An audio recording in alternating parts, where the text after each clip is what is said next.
رکوع میں آ کے اللہ نے پوری سورت کا خلاصہ دیا، پوری سورت کا خلاصہ اور نچوڑ اللہ نے پیش کر قل میرے پیغمبر آپ اعلان کریں یا ایھا الناس، اے لوگو، ان کنتم فی شک من دینی، اگر تمہیں میرے دین میں شک ہو گیا ہے کہ مجھ محمد کا دین کیا ہے، دین محمد کیا ہے، اس پر تھوڑے سے آپ توجہ کریں، غور کریں گے اس پر، میرا دین کیا ہے، میرا دین،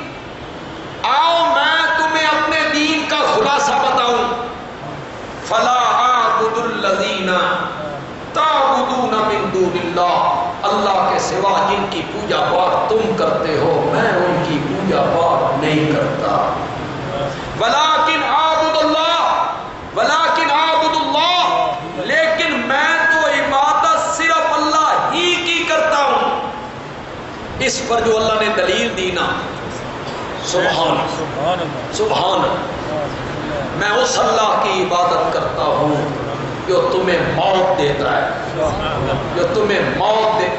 دلیل ایو یہ دیتی جس کا کوئی بندہ انکار نہ کر سکے، ایسی دلیل دی جس کا کوئی بندہ انکار نہ کر سکے، جو تمہاری روح قبض کرتا ہے میں اس کی عبادت کرتا ہوں۔ اب ایک منٹ کے لیے آپ توجہ کریں گے، میں ان کی عبادت نہیں کرتا جن کی اللہ کے سوا تم عبادت کرتے ہو، یہ مفہوم ہے لا الہ، یہ مفہوم کس کا ہے؟ لا الہ، ولکن اعبد اللہ، لیکن میں عبادت صرف اللہ کی کرتا ہوں، یہ مفہوم ہے الا اللہ۔ تو یہ ہے میرے نبی کی دعوت، لا الہ الا اللہ، توحید کو بیان کرنا، اللہ کی معبودیت اور الوہیت کو بیان کرنا، اللہ کی وحدانیت کو بیان کرنا، شرک سے روکنا، اللہ کے سوا کسی کی پوجا پاٹ، کسی کی نظر و نیاز، کسی کے سجدے، کسی کی پکاریں